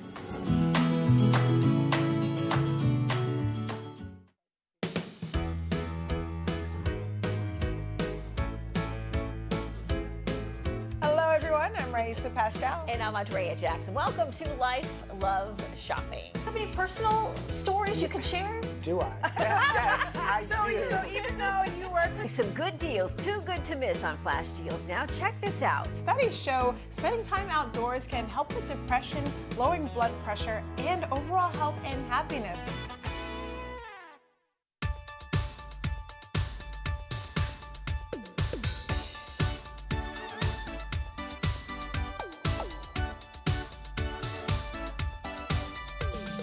Suki and Scott show. We are feeling good today. Great show on the way. Absolutely. Welcome to our show. I'm Suki. I'm Scott. And we are feeling good today. You know why? Because we had a great show.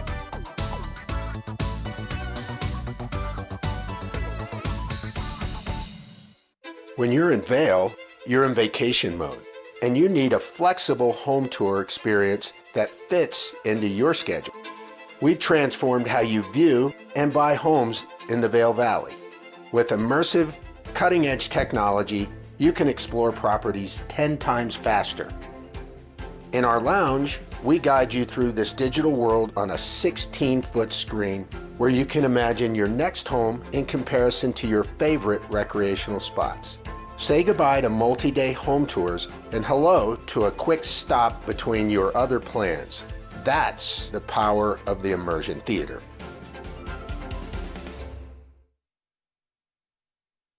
Good morning, Vail.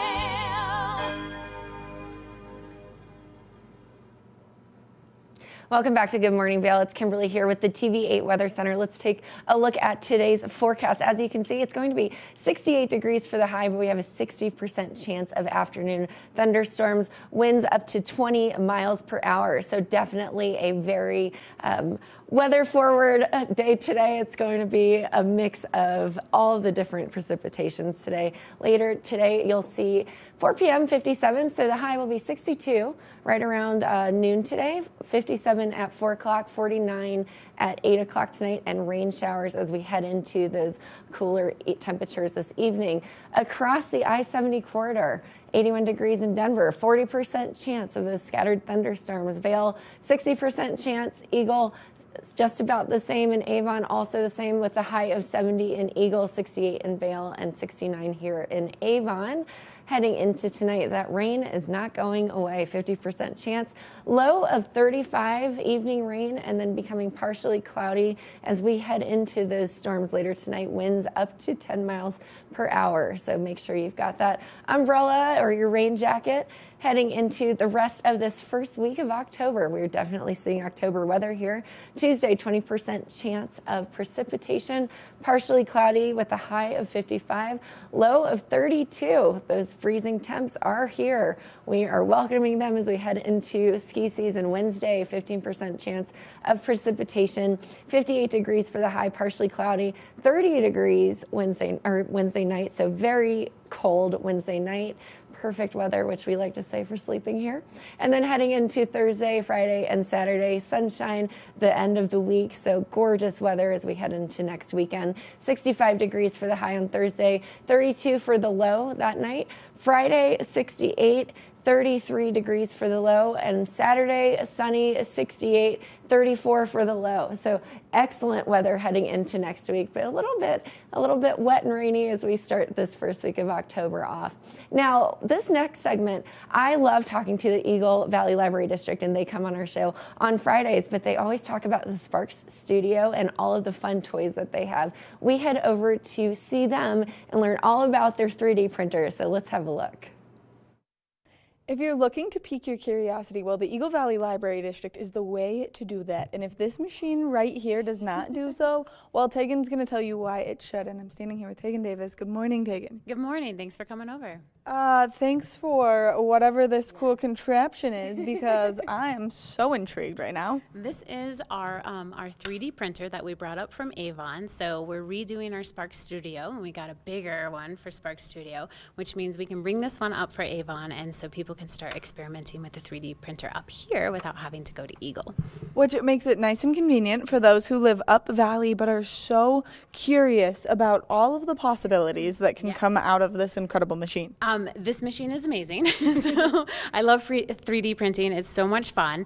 A lot of people are curious, like, why would a library have a 3D printer? Well, in the 21st century, information is not just found in books, it's also through that experiential learning that will help you get that edge and be competitive in the world. So we wanted to make sure that we could provide some experience and some access to some of these cool things, like the 3D printer. So what it does, it takes plastic. This is called filament. It's PLA filament, and it goes all the way down to this nozzle. This is not on, by the way. Otherwise, I wouldn't touch it. And then the nozzle heats up to about 212 degrees, and it melts the plastic. And then whatever you have designed, whether that is an action figure or maybe it is a 3D rendering of a model, or you're working on some schematics, or you're doing some prototypes, some designing, it will print that out on this plate right here. And we have all different type of filaments that you can experiment, and one of them is actually copper. So whatever you would make would be conductive. So there's all sorts of, like, it is for your imagination to take this wherever direction you want to go and experiment, play, but also if you are into design or engineering, you can create all sorts of things, and maybe you have like a really cool prototype that you want to print out, a little mini one or a bigger one, and kind of test it out. Which this is so cool, and it looks like someone did an octopus right there last, which I really love, because I'm sure that was so cool, and this is such a good color to do. It's a very bright octopus. Very bright octopus. I love that, but this is such a great way for kids to maybe explore getting into something like the STEM project that you guys do, which this is such an intriguing way to just get them kind of thinking about the possibilities. The possibilities, the future, and just kind of exploring that. And it's tactile, and you're on the computer, you're designing, you're printing, and then you have it. You have this 3D object that you created, that you made, and there's a lot of pride that goes into this when the kids walk away with it. And it's not just for kids, so teens, adults can come in here and experiment and just have access to 3D printing. Which I'm going to totally nerd out. I took engineering in high school, and we had to make cubes that were solid all the way through, but they were like 6-unit cubes. And so then you had to be able to pull them apart and put them back together, but the putting them back together was so challenging that mine was so difficult, not even our teacher could get it back together, and we had to 3D print it. It was so cool. Nice. Oh, that's amazing. See, again, exploring science, math, engineering, and creating something that you can physically manipulate and touch. So I think that's a fantastic story. I wish I had that in high school. I did not. And this is kind of what it looks like when it's dried out and it's been heated. So obviously it's not as thick. It's pretty stringy. And we also have a 3D pen available down in gypsum. And so that's where you can just like kind of like write your name, and you'll end up having like this string of plastic that has your name on it, or whatever else you feel like drawing with filament. Which is so cool, and this is such a great way to just experiment and play around, like you said. And so we're here in Avon with the little guy, Yeah, but with the then little guy. Then you've got this big, huge new one. A new one in Eagle. So Eagle is home to our Spark Studio. So it is a Spark Studio for anyone to create, imagine, experiment, and just kind of play. And again, have access to these machines so that you can build skill sets that will make you competitive in the 21st century. So in this new Spark Studio, we have this ginormous 3D printer, and it actually is dual extraction, which means that it can do 2 different filaments at a time, and it's fully encased, which is good to keep everyone safe. And then we also we got a big Mac computer in there. We got 2 PCs in there. We updated it, so we have electric instruments now. We have a laser cutter in there. We have an embroidery machine, and then we also have like Cricuts. What else do we have in there? We have so much in there. And then on our computers, of course, we got InDesign, Photoshop. We've got some stop motion software, as well as some video software as well. You guys are just giving kids the possibilities to learn and explore any kind of field of work that they may want to go into, because the stop motion is such a unique kind of film form. And then of course you've got all of these great resources, and we were just exploring the Library of Wonder over there, and you guys have like GoPros and camping stuff, and you do it so that people don't understand the incredible resources that are here at the library, but that you can keep everyone entertained. Everyone engaged, exploring, lifelong learning is our goal. So we have, access to 3D printers. So if you want to explore if that's something that you want to get into in the future, or you have prototypes, you're an adult and you have a prototype, you think you have a new prosthetic that you want to print out, that's a possibility at the library. And then we have our library of things. So we have you can't check out the 3D printer, sorry, but we do have some things that are related to that you can check out and you can explore at home. So we're trying to, again, engage our community and hopefully their interests, and provide that access to them. Now, Tegan, if people want to get a library card, which is the easiest thing in the world, and it just comes with a possibility of wonder and resources, how can they do that? Just come on into the libraries, Avon, Eagle, or Gypsum, with a photo ID. Again, ski pass, rec pass, whatever you got that has your picture on it. Whether you're a visitor, resident, or you're just here working the season, you can come in, get a library card, and hopefully check out whatever you need. The Library of Wonder here at the Eagle Valley Library District, because you guys just keep the possibilities coming. Oh, well, thank you. We appreciate that, and we're always open to suggestions too. So we want to keep our community engaged and learning. Tegan, thank you so much for taking the time to meet with us and show us this really cool 3D printer. Yeah, next time we'll get it actually functional, so we can see what it does. I want the octopus. All right, we'll print you out an octopus. Perfect.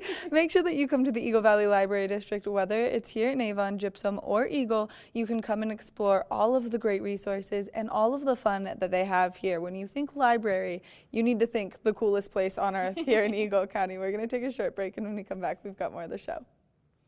Good morning, Vail.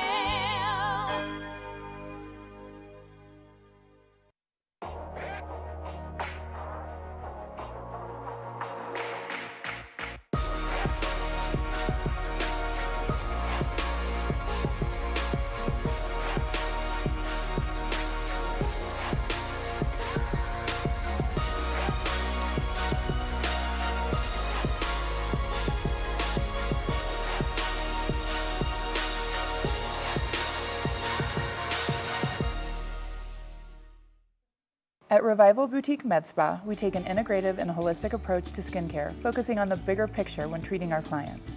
We use only result-driven and science-based products that contain clean, organic, wild-crafted, and research-based ingredients. From injectables, facials, to body contouring, we offer anything related to looking your best self. Find us in the Riverwalk in Edwards. For a complete list of services, visit us online at revivalvail.com. Follow us on Instagram at revivalvailvalley. Fall in love with your skin again. There's lots to love at Revival. Mind, body, beauty. Hi there. Are you ready to explore famous neighborhoods from New York City to Kentucky? Watch The Neighborhood with host Nicole Newman. Featuring famous people, unique history, and delicious places to eat and drink. Our viewers get an inside personal look at each neighborhood. With each episode we learn, grow, laugh, and live like a local, not just a visitor. Welcome to The Neighborhood. Check your local program schedule and tune in.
Welcome back to the show.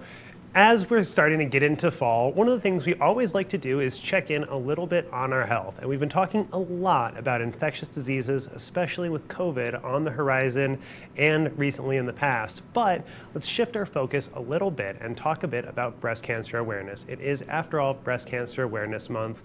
And Dr. Catherine Yao from the American College of Surgeons is joining me now. Welcome to the show. Thank you for having me. Well, thank you so much for joining us. So tell us a little bit about just some of the basics in breast cancer screening and why women should pay attention to getting screened, and what are some of the things to look for to indicate that it might be time to get screened. So the U.S. Preventive Task Force came out with recent recommendations that women should start start their mammogram at age 40. And this is in line with most of the societies out there that are recommending that women start at age 40. The U.S. Preventive Task Force is recommending age 40 every other year up to age 74. Most other societies are recommending an annual mammogram starting at age 40. It's important to get a screening mammogram. Screening has been shown to decrease mortality from breast cancer. And screening finds cancers at a smaller size and an earlier stage. So that means they're more curable and less aggressive treatments. Well, and it's my understanding that ideally we go get screened before we're starting to feel anything, before we're starting to experience symptoms, and hopefully it can be caught early enough that it's not really a major issue, as opposed to letting it develop and grow to the point where it can be something that majorly impacts our lives. So tell me a little bit about some of the risk factors that maybe led that federal task force to kind of push that age a little bit younger. So there are many different risk factors for breast cancer. We put them into categories of modifiable risk factors, meaning risk factors that you can impact, and risk factors that you can't impact. So risk factors that you can impact would be things like watching your weight, making sure you're eating healthy, making sure you're not drinking too much alcohol, and trying to avoid hormone replacement therapy when possible. Risk factors that we can't modify would be things like your family history. You can't modify your family history, history of previous breast biopsies, or maybe a history of chest wall radiation. I think the most important thing, though, when we talk about risk factors for breast cancer is women should be risk aware. They should be aware of what their risk is for breast cancer and aware of their risk markers. This will dictate when they undergo their screening mammogram and how often they need to see their physician for breast exams. Makes sense. So what are some of those risk factors that some people should consider? I would imagine that it might require a visit to your doctor to figure out all of them, but I would imagine some of them are fairly easy to figure out just with your own personal history. It really is best to go see your doctor to discuss your risk factors. There are many models out there that doctors can use to determine your risk. One of the most important ones really is family history, being aware of your family history. I can't tell you how many times I ask patients about their family history and people just don't know. They don't keep in touch with their family, but it is important to know that. It's a very important risk factor. Another important risk factor is breast density, which you're only going to know that on your mammogram. So there are many different risk factors out there, but I think those are really the most important ones to focus on. So I don't know too much about this, fairly obviously, but tell me a little bit about how breast density can be an impacting risk factor. So breast density is the balance between the fatty tissue and the fibrous and glandular tissue in the breast. And again, it's read on a screening mammogram. There are 4 different readings, and the 2 highest readings will put you into what we call a dense category.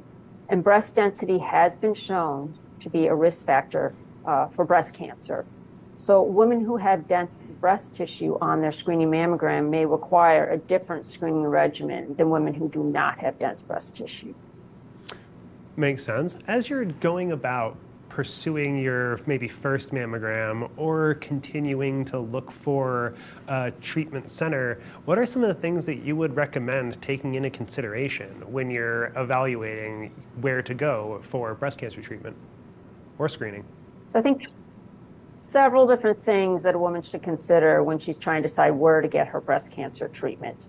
I would go to a center that specializes in breast disease, a center that has specialized breast programs such as genetics, nutritional programs, plastic reconstruction, lymphedema, preferably a center that's accredited by the National Accreditation Program for Breast Centers, which is run by the American College of Surgeons. And really, most importantly, women should have a team that they have trust in, that they have confidence in, that they know will have their back, that they know they can get a hold of, and they know will develop a personalized treatment plan for them. And I would imagine that that treatment plan and that team starts with your general practitioner and your normal family doctor. It typically does. It starts with the family doctor and then often progresses to what we call a breast care team, a team of specialists who are multidisciplinary and take care of all the different aspects of treatment for a newly diagnosed breast cancer patient. Dr. Yao, is there anything else you want to give our viewers before I let you go? Any more important information? I would just say that I think the future for breast cancer patients is promising.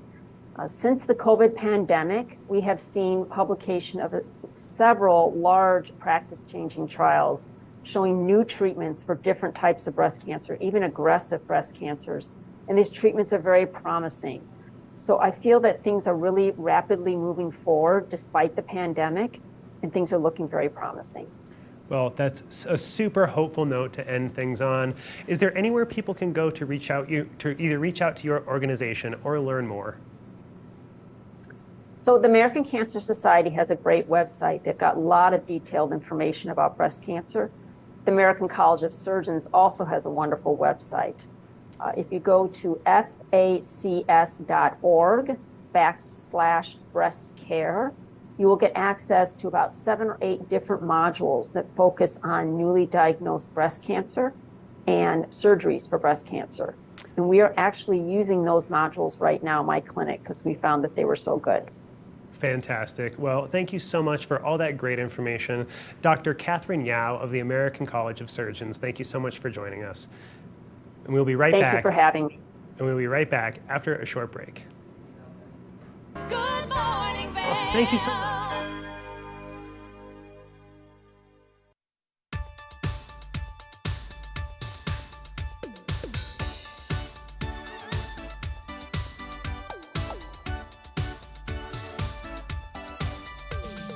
Suki and Scott show. We are feeling good today. Great show on the way.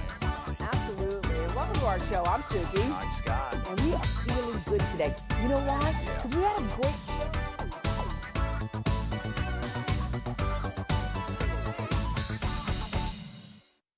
TV8 Vail is serving the community 24 hours a day, 7 days a week. Stop by for Good Morning Vail at 7 a.m. and stay all day for lifestyle favorites such as Good Day Vail, Daily Flash, Suki and Scott, and more. And you're sure to find the adventure you crave with back-to-back episodes of Scoreboard Nation and Outdoor America. Find us all day, every day on Comcast Xfinity Channel 92, on TV8Vail.com, and on all our social media platforms. There's more for you on Channel 92.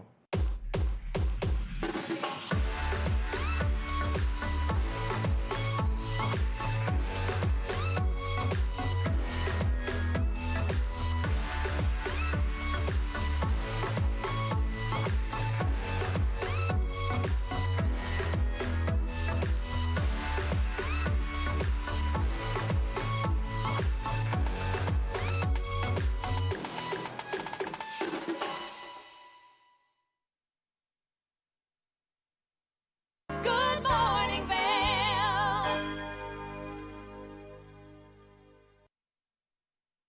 Welcome back to Good Morning Vail. Now, October is Breast Cancer Awareness Month, which means you should be looking out for self-care. In addition to that, you should just be taking care of your skin and your overall appearance. Joining me today in studio is Michelle of Shine Intuitive Beauty. How are you, Michelle? I'm good. How are you? I'm so good. I'm excited to have this conversation with you because I have been looking for somewhere with your services. So tell me all about your business. Yes, so we are an all-encompassing beauty and aesthetic studio. So we offer a variety of services from skincare, holistic facials, to more, medical-based treatments like microneedling, body waxing, spray tanning, and then eyebrow artistry, which is what I specialize in. I love that. Yeah. So you're located in Edwards. Tell me, how did you start the business? Because you were the founder and the owner of the studio space. So tell me all about it. Yes, so I started with my fiance, actually, Matt, about 6 years ago, and we actually started as a waxing studio. There wasn't really anything for that in the Valley, and then over the course of the 6 years, we've just grown and expanded, and we offer so much more now than waxing, and really got into the skincare and facial side of things. So yeah, it's been a journey, and we just celebrated 6 years in July. That's so exciting. Yeah. So talk to me about the services that you offer. So Sure. yeah, just if I were to come up to you and I say, hey, I would love to schedule an appointment, what do you offer? Can you tell me all about it? Yes, so we offer some amazing facials. We have 2 great skincare lines in the spa. One is Eminence Organics. They're pretty well known in the industry. So fully organic, very holistic, super clean ingredients. So that's our primary line. And we do a lot of our facials with Eminence products.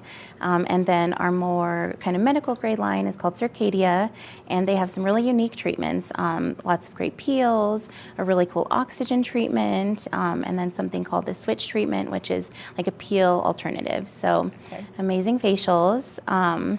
Like I said, all the eyebrow things. So we do brow lamination, brow henna, and then permanent makeup, which is, kind of what I've been focusing on over the last 4 years. So microblading, something called nano brows, which gives a really, realistic appearance in the eyebrows to look like your own hair. So lots of brows, lots of facials, and then of course like body waxing.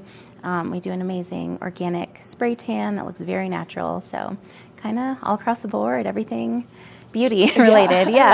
So I'm so intrigued by the idea of permanent makeup. Tell me what that is and how can we come to you for more services to find out more? Yeah, sure. So permanent makeup, essentially it's like an eyebrow tattoo, but much more natural looking. Anymore you don't really, the goal is not to have those blue eyebrows like long term. We really want the permanent makeup to blend with your actual eyebrow and your natural hair. Everyone has a different style as far as their artistry, but my style is natural. We want it to look like an enhancement versus totally changing your own look. So definitely bringing out your best features. That's great. And so do you have to continually come in and get it touched up, or does it last? How long does it usually last? Sure. So it's meant to last. You have your initial 2 treatments.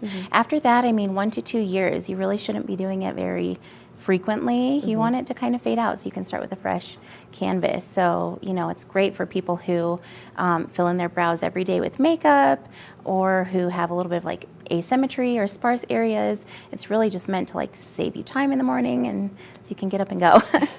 Sounds like something I need to be using. Me too. We get up so early here in the morning, and so I love your services. Do you see? Have you seen more of an uptick as we head into like ski season? We are switching seasons. So tell me more about that. Yes, absolutely. I feel summer and winter are our very busiest times, but even now and, going into the fall, this is a great time to really focus on self-care and maybe a chance to do some more active treatments with your skin, like a great peel session or microneedling where you can really work the skin and you don't have to worry so much about downtime and being out in the sun. So fall's a great time to kind of come back to yourself. It really is, and the elements are such a real thing here. In the summer you've got the sun, and then in the winter you also have the sun, but then you've got the snow and the wind. And the wind and the cold. So this is a great time to just really kind of up your skincare treatment. So tell me, why is it so important to be receiving regular facials? I know that oftentimes people view it as a luxury, but it should be a necessity and part of your everyday self-care routine. Tell me more about that. Absolutely. A lot of people do think of it as a luxury, but I think one big aspect is, taking care of ourselves, right? A lot of people get so busy in the day-to-day and we neglect number one, and it's just so important to have that regular care and receive as much as we give back. So, and then of course, where we live, the elements just really take a toll on our skin, and that regularity, for facials and all of your skincare things, it's so important just to, continually nourish your skin. Oh, it's true. And our skin is our largest organ. So, absolutely, we should be viewing it as such versus what we're putting on the inside, but also just taking care of the outside as well. Absolutely. We soak it all in, and that's why we really focus on super clean products, because it's our biggest organ, and we're just constantly soaking in what we put on it. So talk to me about your spray tans. Speaking of, so I love a good spray tan. Yeah. I'm a redhead, so naturally I don't tan as well. So talk to me all about the spray tans and what you offer there. So we have a really unique spray tan. It's fully organic and it's derived from beets.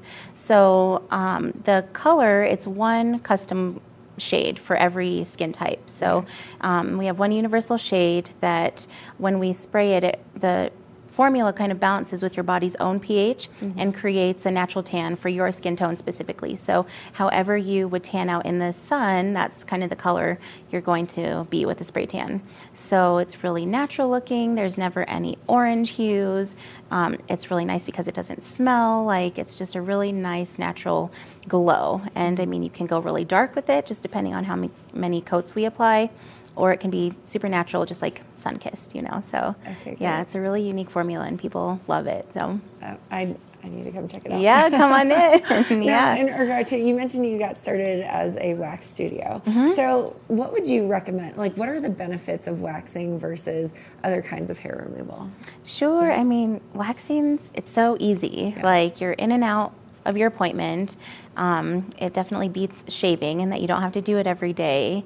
And it's gentle. I mean, and, you know, pretty like cost effective. I know a lot of people like to opt for lasers nowadays, but which is also a great option. But, you know, waxing, it's easy, it's affordable, it's like once a month, you're in and out. And over time, you have less hair growth, which is a huge plus. So that's definitely a huge plus. Yeah. Now, Michelle, where can we go to get a consultation or book an appointment with you? Sure. So our website is, we have so much information on our website. Our online booking software is super easy and user-friendly. So check out our website. You can book your appointment or a consultation right through there. It shows all of our most updated availability and has a lot of information just as far as like services we offer. Well, just sitting here talking to you, it sounds like it would be just a great appointment because you are so nice and so friendly and knowledgeable about your area of expertise. We appreciate you coming on here. Yes, thanks for having me. Absolutely. Now, stay tuned. We have a bit more here on this Monday morning edition of Good Morning Vail. We'll be right back after this. Good morning, Vail.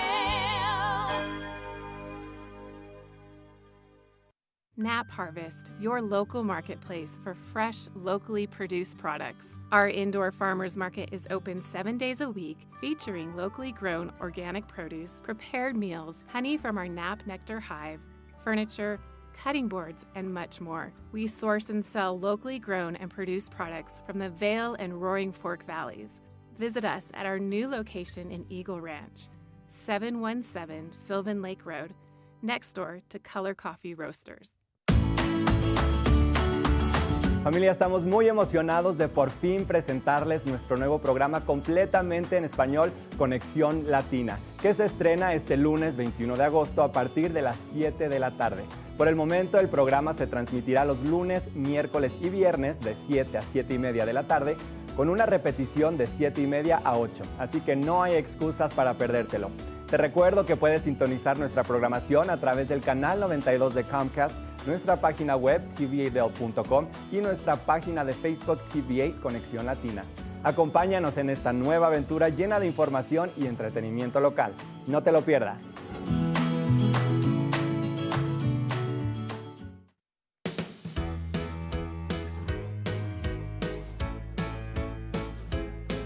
Hello, everyone. I'm Raisa Pascal. And I'm Andrea Jackson. Welcome to Life, Love, Shopping. Have any personal stories you can share? Do I? Yes, I do. So even though you work for Some good deals, too good to miss on flash deals. Now check this out. studies show spending time outdoors can help with depression, lowering blood pressure, and overall health and happiness.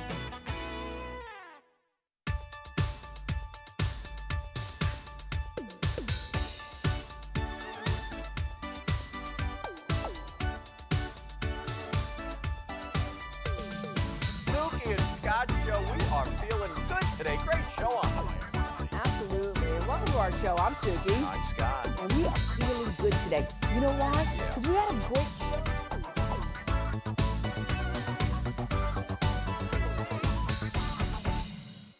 When you're in Vail, you're in vacation mode, and you need a flexible home tour experience that fits into your schedule. We've transformed how you view and buy homes in the Vail Valley. With immersive, cutting-edge technology, you can explore properties 10 times faster.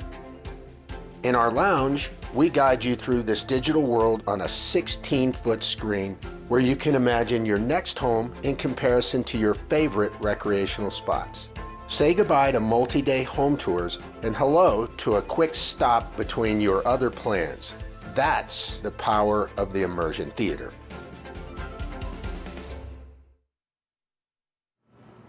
Good morning, Vail. Let's take one last look at that TV8 Weather Center before we close out our second hour here. Starting off this morning at 49 degrees, looking at a high of 68 in the afternoon there with a 60% chance of rain, especially towards the afternoon. Winds coming from the south-southwest, 10 to 20 miles per hour. As I look at that hourly forecast there, this morning it's going to be about 49 degrees there, kicking it off in the morning, and then moving on to 62 around noon. As those storms start moving in, things will cool off, moving towards about 70 or 57 around 4 p.m. and then coming in at 49 around 8. As we're looking at the I-70 corridor there, down in Denver, it's going to be about 81 degrees with a 40% chance of rain. Again, that 60% chance of rain throughout the valley, with a high of 68 in Vail, 69 in Avon, and 70 down in Eagle. As we take a look at the overnight forecast tonight, we're looking at a low of 35 degrees with a 50% chance of rain there, and then still a little bit of wind, 5 to 10 miles an hour coming from the south. As we take a look at the week, we've got that 20% chance of rain on Tuesday with a high of 55, a 15% chance on Wednesday with a high of 58, and that sun moving in Thursday through Saturday with a high of 65 on Thursday and a high of 68 on Friday and Saturday. So, going to check out Revival Spa? Yeah. No, Shine. Shine, yeah, I definitely am. I am in big need of a good facial, and especially before we head into this colder months where the weather is a little bit more harsh on your skin. I think I'm booking one as soon as I leave here. I've never done it myself, but it does seem like it's going to be a really relaxing experience, especially over there. You know, I think facials are great for everyone. It just helps your skin stay youthful, and as we talked about, you know, your skin is your largest organ, so definitely helps to take care of it. And, you know, being a typical dude, I'm not the best at moisturizing.